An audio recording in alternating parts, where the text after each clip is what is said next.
आज 2020 में हम बात कर रहे हैं और सब तरफ हम देखें कितनी उन्नति दिखाई देती है। टेक्नोलॉजी, साइंस, सब तरफ जैसे काम पूरा ही वो हो गया है, परंतु क्या अधूरा है? मनुष्य के हृदय में वो प्रसन्नता नहीं है। इतनी सब उन्नति के बावजूद भी कहाँ चूक हो रही है? जो चेहरे मुरझाए हैं, उससे तो आदिवासी समाज के लोग ही ज़्यादा प्रसन्न रहते थे। तो ये देखकर मन होता है कि बात की जाए स्त्री पुरुष के रिश्तों की और मित्रता की और प्रेम की और सेक्स की और किसी भी तरह की बात जो स्त्री पुरुष के रिश्तों को अपग्रेड कर सके, विवाह जैसी पुरानी संस्था को भी अपग्रेड कर सके, जिससे आज का युवा निराश होकर भटकन में न जाए। इसी माध्यम से वो अपनी सभी तरह की प्रसन्नता और उन्नति को हासिल कर सके। सभी बदलते रिश्तों के बीच में से आज मैं बात करना चाहती हूँ स्त्री और पुरुष के बीच के बदलते हुए रिश्ते की।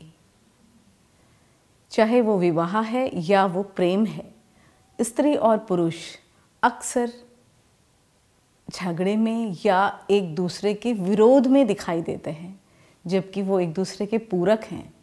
तो कैसे ये हम समझ पाएँ, समझा पाएँ, इसको हम जी पाएँ कि स्त्री और पुरुष एक दूसरे के पूरक हैं? कैसे शुरुआत करें, कैसे हम उसको जिएं जीवन को, और कैसे हम राइजिंग इन लव करें? फॉलिंग इन लव बहुत ही सुना है, परंतु राइजिंग इन लव कैसे हो पाए? कैसे ये दूरियां, ये मनमुटाव, ये झगड़े, ये एक दूसरे के प्रति क्षोभ, क्रोध और इस तरह की बातें कि औरतें कह रही हैं कि आदमी तो समझते ही नहीं, और पुरुष कहते हैं कि औरतें तो बस छोड़ ही दो। तो क्या है ये जो बैरियर बन रहा है दोनों के बीच में ना समझ पाने का?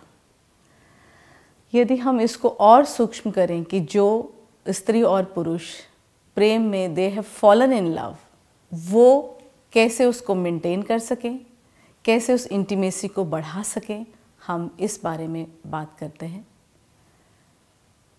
यदि हम इसमें अपनी पुरानी तंत्र की समझ को मिलाएं, तंत्र बहुत ही वास्ट विषय है, परंतु यदि स्त्री और पुरुष के बीच में इसको बहुत सूक्ष्म से सूक्ष्म मैं बात करूंगी कि चक्र, हर व्यक्ति के अंदर 7 एनर्जी ब्लॉक हैं, स्त्री में भी और पुरुष में भी।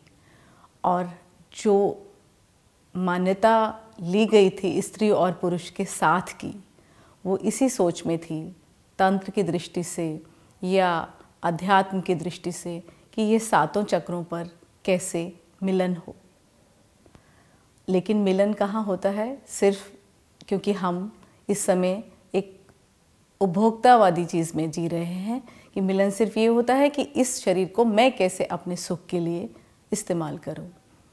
तो दोनों का सिर्फ सेक्स सेंटर पे मिलन होता है और हिट एंड रन और बाय बाय। सेकंड चक्र तक होता ही नहीं। सेकंड चक्र है रिलेटिंग का, इमोशनल इंटीमेसी का। कैसे हम इस समझ को जो हम बात कर रहे हैं चक्रों की या पूरक होने की या स्त्री और पुरुष के संबंधों में नए आयाम की, इसको दैनिक जीवन में हम कैसे लाएं?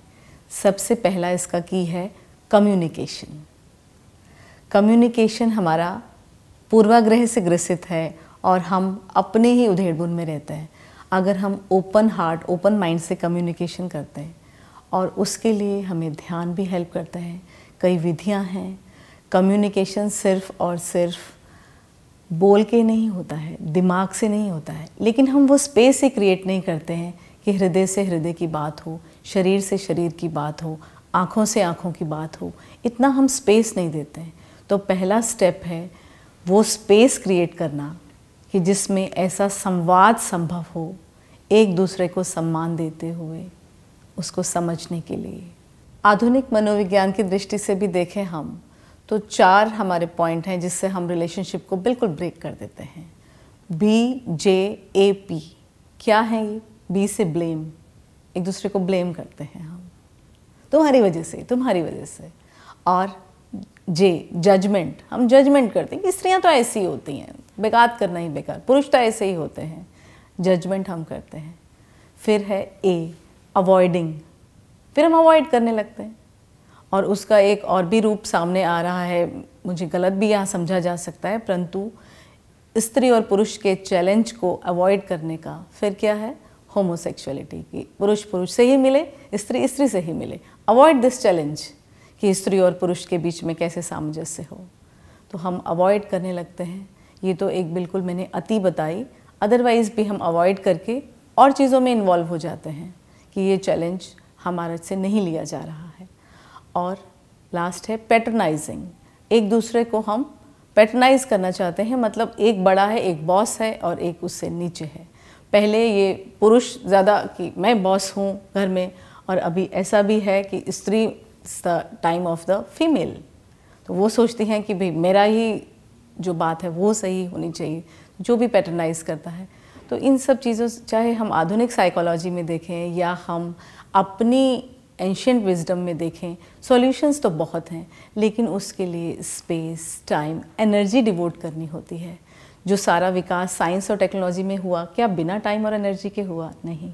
तो रिश्तों का भी विकास, रिश्तों का भी जो नया जन्म है, पुनर्जन्म है, वो बिना समय दिए तो नहीं होगा।